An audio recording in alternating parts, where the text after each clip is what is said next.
Do you want even more free audiobooks? Click the link in the video description and get your 3 audiobooks free.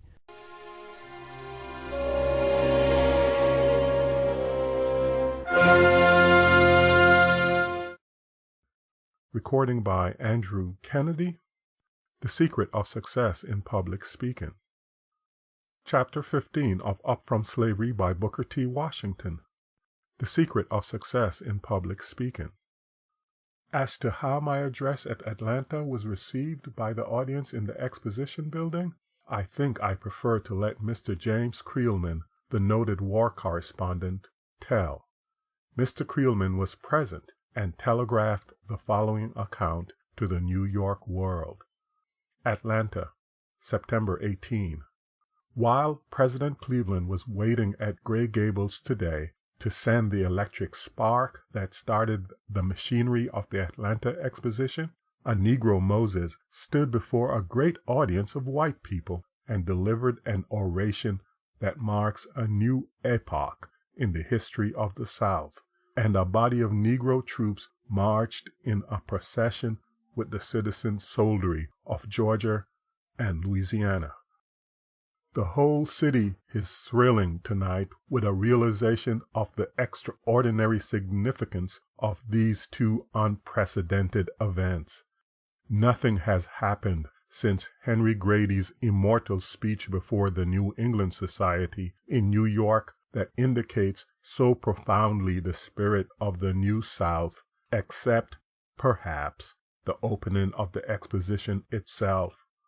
When Professor Booker T. Washington, principal of an industrial school for colored people in Tuskegee, Alabama, stood on the platform of the auditorium with the sun shining over the heads of his auditors into his eyes and with his whole face lit up with the fire of prophecy, Clark Howell, the successor of Henry Grady, said to me, "That man's speech is the beginning of a moral revolution in America."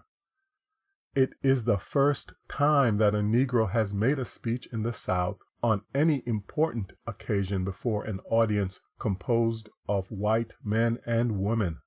It electrified the audience, and the response was as if it had come from the throat of a whirlwind. Mrs. Thompson had hardly taken her seat when all eyes were turned on a tall, tawny Negro sitting in the front row of the platform. It was Professor Booker T. Washington, president of the Tuskegee, Alabama Normal and Industrial Institute, who must rank from this time forth as the foremost man of his race in America. Gilmore's band played the Star-Spangled Banner, and the audience cheered. The tune changed to Dixie, and the audience roared with shrill hee-yees. Again the music changed, this time to Yankee Doodle, and the clamor lessened. All this time the eyes of the thousands present looked straight at the Negro orator. A strange thing was to happen. A black man was to speak for his people, with none to interrupt him. As Professor Washington strode to the edge of the stage, the low, descending sun shot fiery rays through the windows into his face. A great shout greeted him. He turned his head to avoid the blinding light and moved about the platform for relief. Then he turned his wonderful countenance to the sun without a blink of the eyelids and began to talk. There was a remarkable figure, tall, bony, straight as a Sioux chief, high forehead, straight nose, heavy jaws, and strong, determined mouth with big white teeth, piercing eyes, and a commanding manner. The sinews stood out of his bronze neck, and his muscular right arm swung high in the air with a lead pencil grasped in the clenched brown fist. His big feet were planted squarely, with the heels together and the toes turned out. His voice rang out clear and true, and he paused impressively as he made each point. Within 10 minutes, The multitude was in an uproar of enthusiasm. Handkerchiefs were waved, canes were flourished, hats were tossed in the air. The fairest woman of Georgia stood up and cheered. It was as if the orator had bewitched them. And when he held his dusky hand high above his head, with the fingers stretched wide apart, and said to the white people of the South on behalf of his race, "In all things that are purely social, we can be as separate as the fingers, yet one as the hand in all things essential to mutual progress," the great wave of sound dashed itself against the walls, and the whole audience was on its feet in a delirium of applause. And I thought at that moment of the night when Henry Grady stood among the curling wreaths of tobacco smoke in Delmonico's banquet hall and said, "I am a cavalier among Roundheads." I have heard the great orators of many countries, but not even Gladstone himself could have pleaded a cause with more consummate power than did this angular Negro, standing in a nimbus of sunshine, surrounded by the men who once fought to keep his race in bondage. The roar might swell ever so high, but the expression on his earnest face never changed. A ragged, ebony giant, squatted on the floor in one of the aisles, watched the orator with burning eyes and tremulous face until the supreme burst of applause came, and then the tears ran down his face. Most of the Negroes in the audience were crying, perhaps without knowing just why. At the close of the speech, Governor Bullock rushed across the stage and seized the orator's hand. Another shout greeted this demonstration, and for a few minutes the two men stood facing each other, hand in hand. So far as I could spare the time from the immediate work at Tuskegee, after my Atlanta address, I accepted some of the invitations to speak in public which came to me, especially those that would take me into territory where I thought it would pay to plead the cause of my race. But I always did this with the understanding that I was to be free to talk about my life work and the needs of my people. I also had it understood that I was not to speak in the capacity of a professional lecturer or for mere commercial gain. In my efforts on the public platform, I never have been able to understand why people came to hear me speak. This question I never can rid myself of. Time and time again, as I have stood in the street in front of a building and have seen men and women passing in large numbers into the audience room where I was to speak, I have felt ashamed that I should be the cause of people, as it seemed to me, wasting a valuable hour of time. Some years ago, I was to deliver an address before a literary society in Madison, Wisconsin. An hour before the time set for me to speak, a fierce snowstorm began and continued for several hours. I made up my mind that there would be no audience and that I should not have to speak, but as a matter of duty, I went to the church and found it packed with people. The surprise gave me a shock that I did not recover from during the whole evening. People often ask me if I feel nervous before speaking, or else they suggest that, since I speak so often, they suppose that I get used to it. In answer to this question, I have to say that I always suffer intensely from nervousness before speaking. More than once, just before I was to make an important address, this nervous strain has been so great that I have resolved never again to speak in public. I not only feel nervous before speaking, but after I have finished, I usually feel a great sense of regret, because it seems to me as if I had left out of my address the main thing and the best thing that I had meant to say.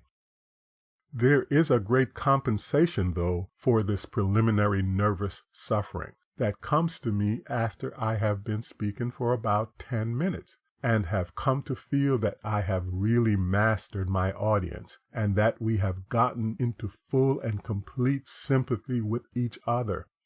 It seems to me that there is really such a combination of mental and physical delight in any effort as that which comes to a public speaker when he feels that he has a great audience completely within his control. There is a thread of sympathy and oneness that connects a public speaker with his audience that is just as strong as though it was something tangible and visible. If in an audience of 1,000 people there is one person who is not in sympathy with my views or is inclined to be doubtful, cold, or critical, I can pick him out. When I have found him, I usually go straight at him, and it is a great satisfaction to watch the process of his thawing out. I find that the most effective medicine for such individuals is administered at first in the form of a story, although I never tell an anecdote simply for the sake of telling one. That kind of thing, I think, is empty and hollow, and an audience soon finds it out. I believe that one always does himself and his audience an injustice when he speaks merely for the sake of speaking. I do not believe that one should speak unless, deep down in his heart, he feels convinced that he has a message to deliver. When one feels from the bottom of his feet to the top of his head that he has something to say that is going to help some individual or some cause, then let him say it. And in delivering his message, I do not believe that many of the artificial rules of elocution can, under such circumstances, help him very much. Although there are certain things such as pauses, breathing, and pitch of voice that are very important, none of these can take the place of soul in an address.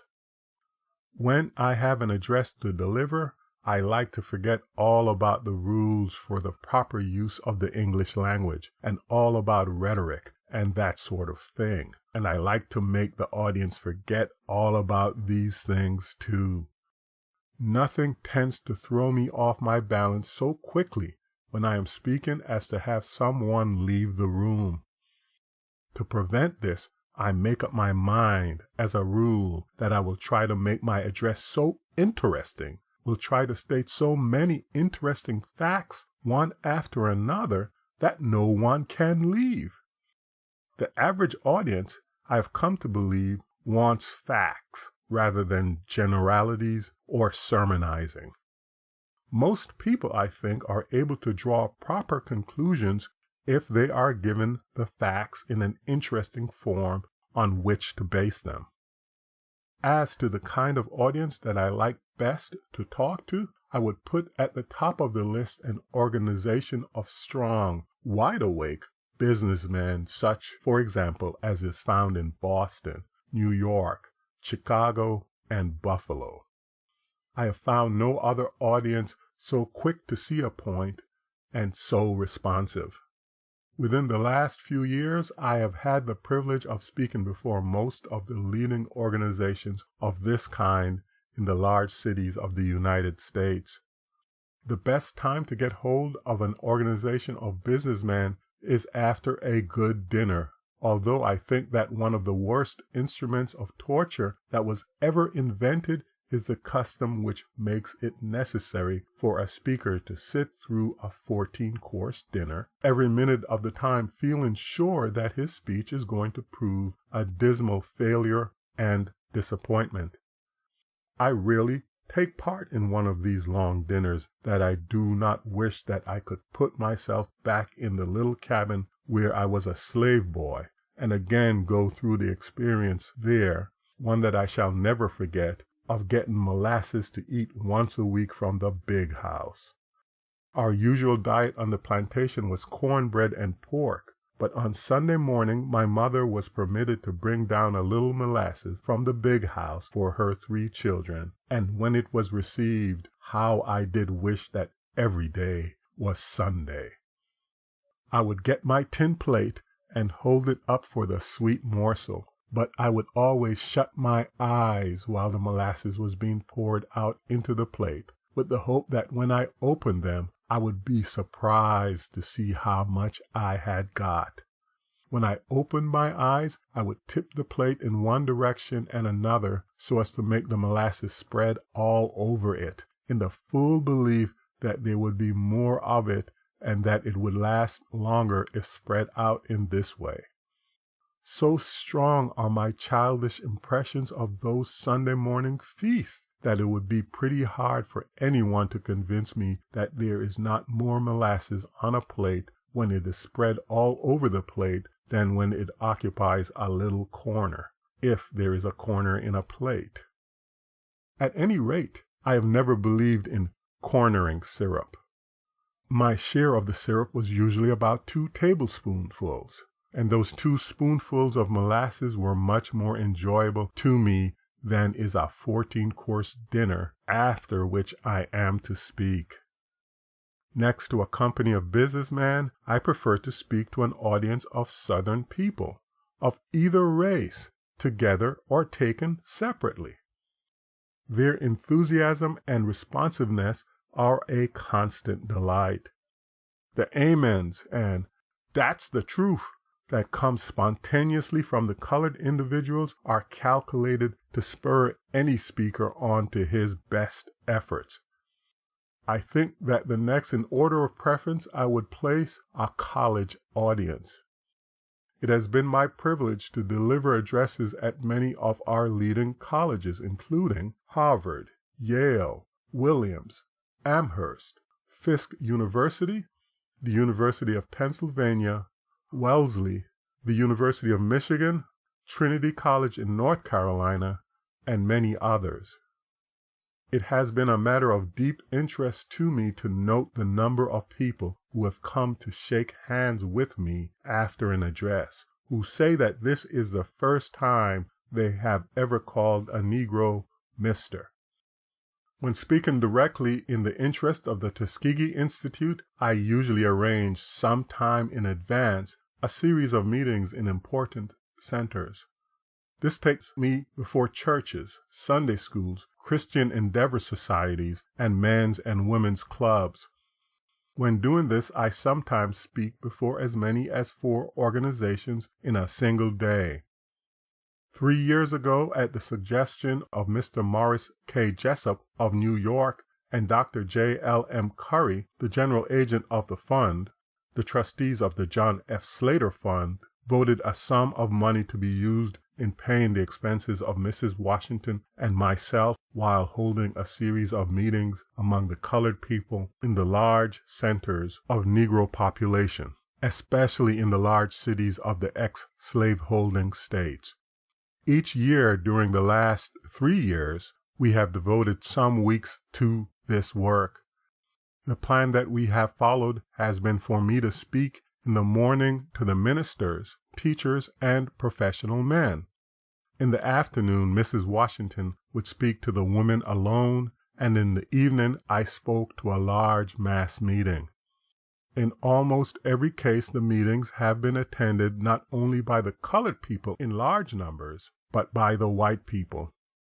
In Chattanooga, Tennessee, for example, there was present at the mass meeting an audience of not less than 3,000 persons, and I was informed that 800 of these were white. I have done no work that I really enjoyed more than this, or that I think has accomplished more good. These meetings have given Mrs. Washington and myself an opportunity to get first-hand, accurate information as to the real condition of the race by seeing the people in their homes, their churches, their Sunday schools, and their places of work, as well as in the prisons and dens of crime. These meetings also gave us an opportunity to see the relations that exist between the races. I never feel so hopeful about the race as I do after being engaged in a series of these meetings. I know that on such occasions there is much that comes to the surface that is superficial and deceptive, but I have had experience enough not to be deceived by mere signs and fleeting enthusiasms. I have taken pains to go to the bottom of things and get facts in a cold, businesslike manner. I have seen the statement made lately by one who claims to know what he is talking about, that, taking the whole Negro race into account, 90% of the Negro women are not virtuous. There never was a baser falsehood uttered concerning a race, or a statement made that was less capable of being proved by actual facts.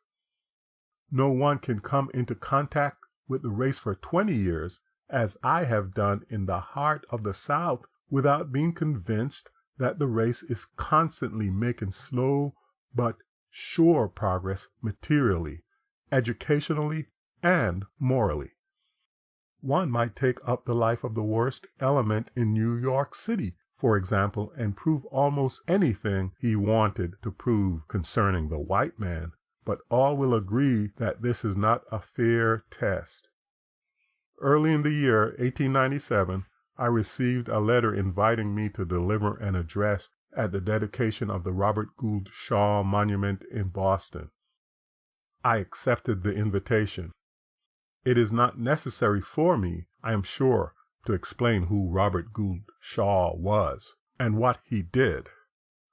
The monument of his memory stands near the head of Boston Common, facing the State House. It is counted to be the most perfect piece of art of the kind to be found in the country.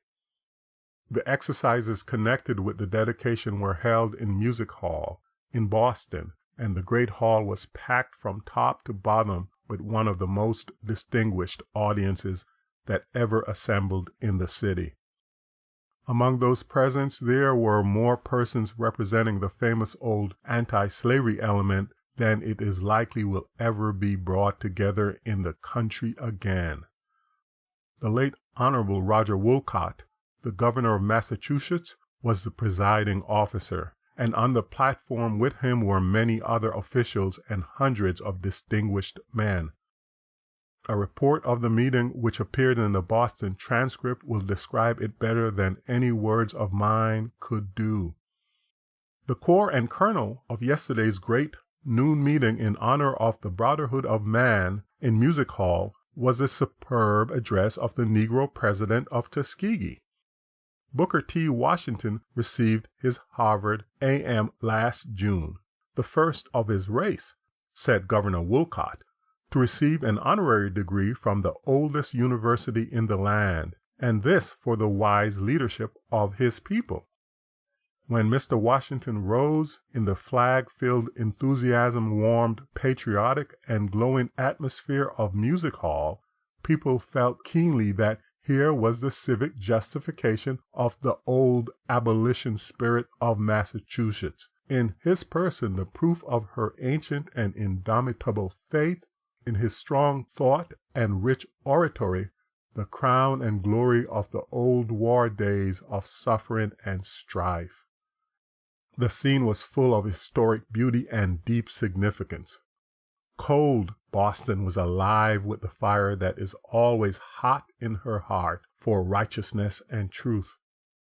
Rows and rows of people who are seldom seen at any public function, whole families of those who are certain to be out of town on a holiday, crowded the place to overflowing. The city was at her birthright fete, in the persons of hundreds of her best citizens, men and women whose names and lives stand for the virtues that make for honorable civic pride. Battle music had filled the air. Ovation after ovation, applause warm and prolonged, had greeted the officers and friends of Colonel Shaw, the sculptor St. Gaudens, the memorial committee, the governor and his staff, and the Negro soldiers of the 54th Massachusetts as they came upon the platform or entered the hall. Colonel Henry Lee, of Governor Andrews' old staff, had made a noble, simple presentation speech for the committee, paying tribute to Mr. John M. Forbes, in whose stead he served. Governor Wolcott had made his short, memorable speech saying Fort Wagner marked an epoch in the history of a race and called it into manhood. Mayor Quincy had received the monument for the city of Boston. The story of Colonel Shaw and his black regiment had been told in gallant words, and then, after the singing of "Mine eyes have seen the glory of the coming of the Lord," Booker Washington arose. It was, of course, just the moment for him. The multitude, shaken out of its usual symphony concert calm, quivered with an excitement that was not suppressed. A dozen times it had sprung to its feet to cheer and wave and hurrah as one person. When this man of culture and voice and power, as well as a dark skin, began and uttered the names of Stearns and of Andrew, feeling began to mount. You could see tears glisten in the eyes of soldiers and civilians. When the orator turned to the colored soldiers on the platform, to the color bearer of Fort Wagner, who smilingly bore still the flag he had never lowered even when wounded, and said, "To you, to the scarred and scattered remnants of the 54th, who, with empty sleeve and wanton leg, have honored this occasion with your presence, to you, your commander is not dead." Though Boston erected no monument and history recorded no story, in you and in the loyal race which you represent, Robert Gould Shaw would have a monument which time could not wear away. Then came the climax of the emotion of the day and the hour. It was Roger Wolcott, as well as the governor of Massachusetts, the individual representative of the people's sympathy, as well as the chief magistrate, who had sprung first to his feet and cried, "3 cheers to Booker T. Washington." Among those on the platform was Sergeant William H. Kearney of New Bedford, Massachusetts, the brave colored officer who was the color bearer at Fort Wagner and held the American flag. In spite of the fact that a large part of his regiment was killed, he escaped and exclaimed after the battle was over, "The old flag never touched the ground." This flag Sergeant Kearney held in his hands as he sat on the platform, and when I turned to address the survivors of the colored regiments who were present, and referred to Sergeant Kearney, he rose, as if by instinct, and raised the flag. It has been my privilege to witness a good many satisfactory and rather sensational demonstrations in connection with some of my public addresses, but in dramatic effect I have never seen or experienced anything which equaled this. For a number of minutes the audience seemed to entirely lose control of itself. In the general rejoicing throughout the country which followed the close of the Spanish-American War, peace celebrations were arranged in several of the large cities. I was asked by President William R. Harper of the University of Chicago, who was chairman of the Committee of Invitations for the celebration to be held in the city of Chicago, to deliver one of the addresses at the celebration there. I accepted the invitation and delivered 2 addresses there during the Jubilee week. The first of these, and the principal one, was given in the auditorium on the evening of Sunday, October 16. This was the largest audience that I have ever addressed in any part of the country, and besides speaking in the main auditorium, I also addressed the same evening 2 overflow audiences in other parts of the city. It was said that there were 16,000 persons in the auditorium, and it seemed to me as if there were as many more on the outside trying to get in. It was impossible for anyone to get near the entrance without the aid of a policeman. President William McKinley attended this meeting, as did also the members of his cabinet, many foreign ministers, and a large number of Army and Navy officers, many of whom had distinguished themselves in the war which had just closed. The speakers besides myself on Sunday evening were Rabbi Emil G. Hirsch, Father Thomas P. Hodnett, and Dr. John H. Barrows.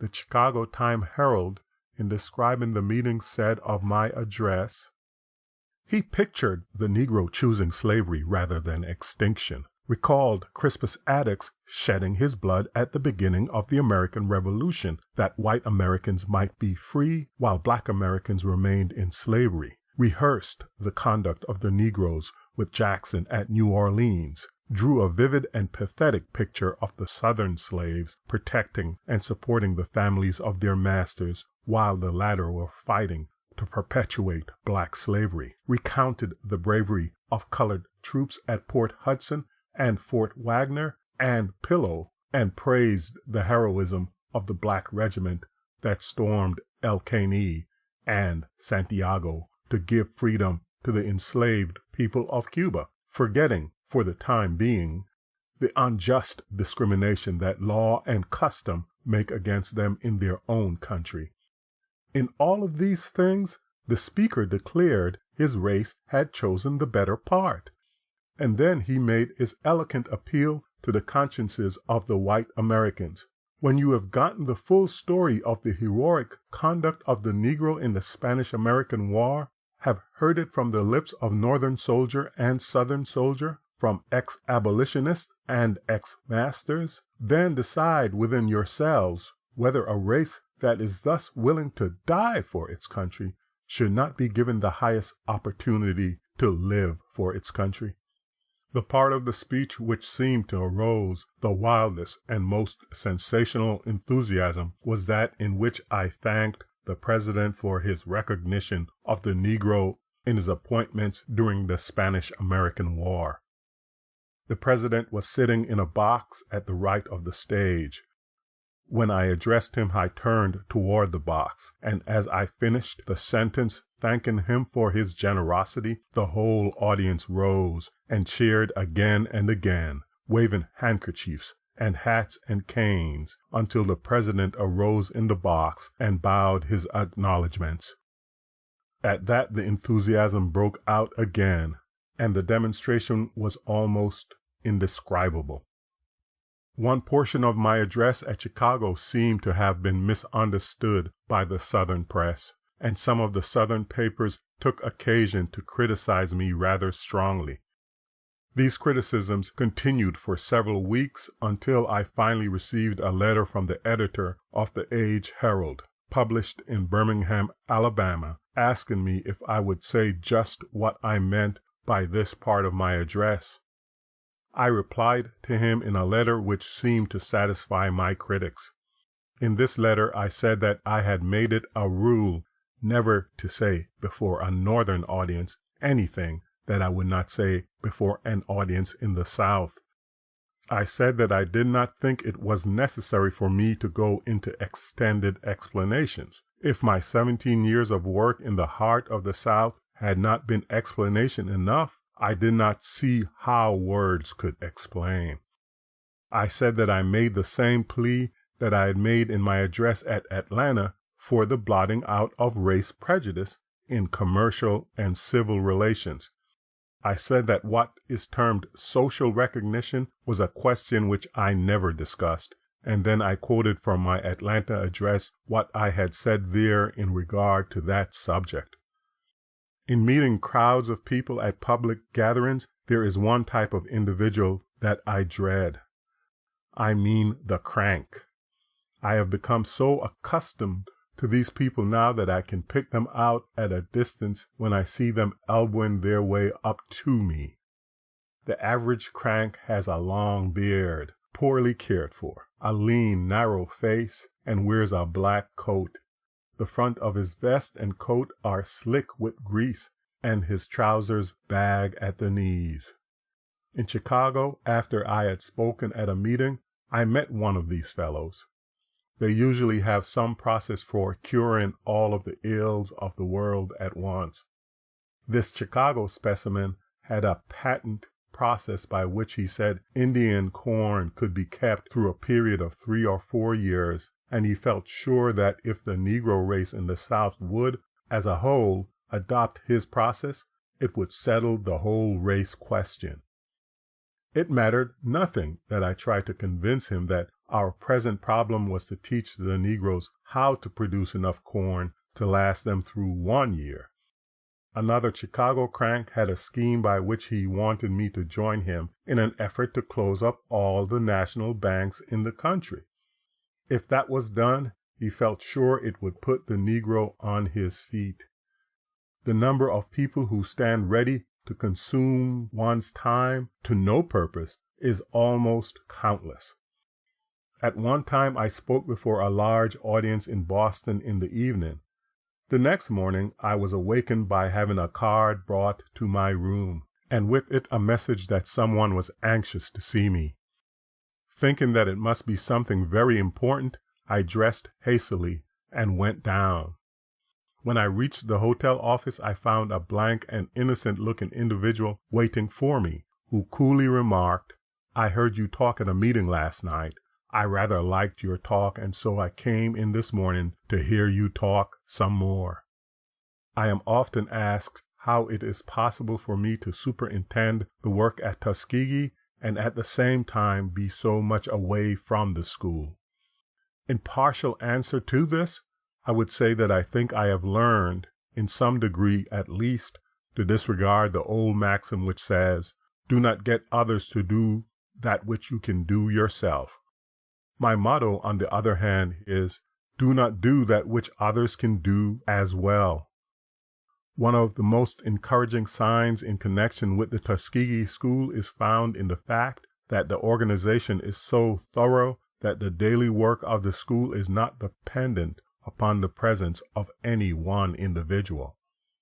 The whole executive force, including instructors and clerks, now number 86. This force is so organized and subdivided that the machinery of the school goes on day by day like clockwork. Most of our teachers have been connected with the institution for a number of years and are as much interested in it as I am. In my absence, Mr. Warren Logan, the treasurer, who has been at the school 17 years, is the executive.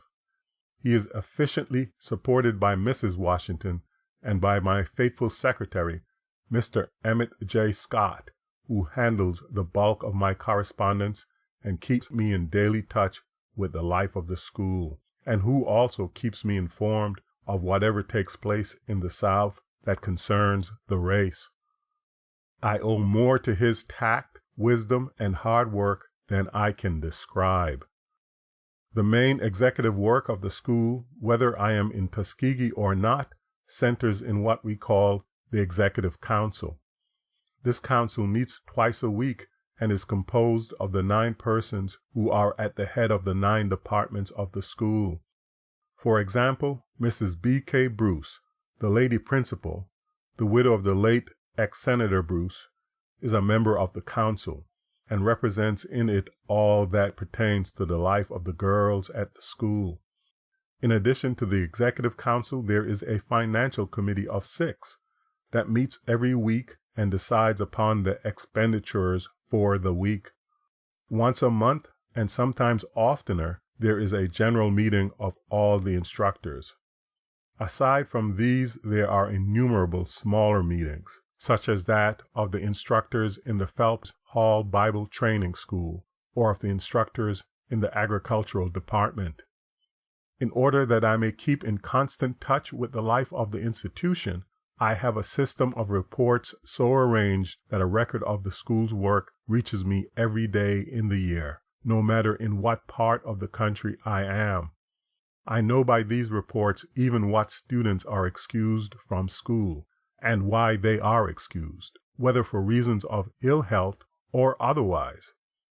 Through the medium of these reports, I know each day what the income of the school in money is. I know how many gallons of milk and how many pounds of butter come from the dairy, what the bill of fare for the teachers and students is, whether a certain kind of meat was boiled or baked, and whether certain vegetables served in the dining room were bought from a store or produced from our own farm.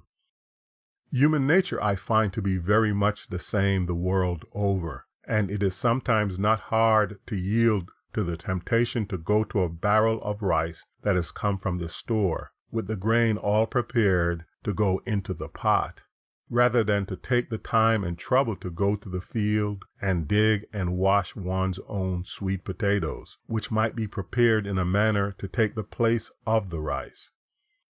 I am often asked how, in the midst of so much work, a large part of which is before the public, I can find time for any rest or recreation, and what kind of recreation or sports I am fond of. This is rather a difficult question to answer. I have a strong feeling that every individual owes it to himself and to the cause which he is serving to keep a vigorous, healthy body, with the nerves steady and strong, prepared for great efforts and prepared for disappointments and trying positions.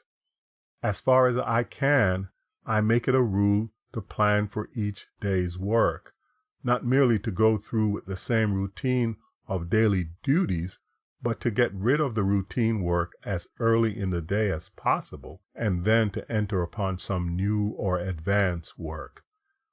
I make it a rule to clear my desk every day before leaving my office of all correspondence and memoranda, so that on the morrow I can begin a new day of work. I make it a rule never to let my work drive me, but to so master it and keep it in such complete control, and to keep so far ahead of it that I will be the master instead of the servant.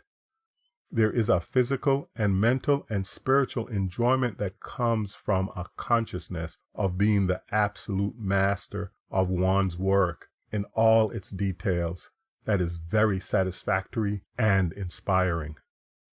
My experience teaches me that if one learns to follow this plan, he gets a freshness of body and vigor of mind out of work that goes a long way toward keeping him strong and healthy.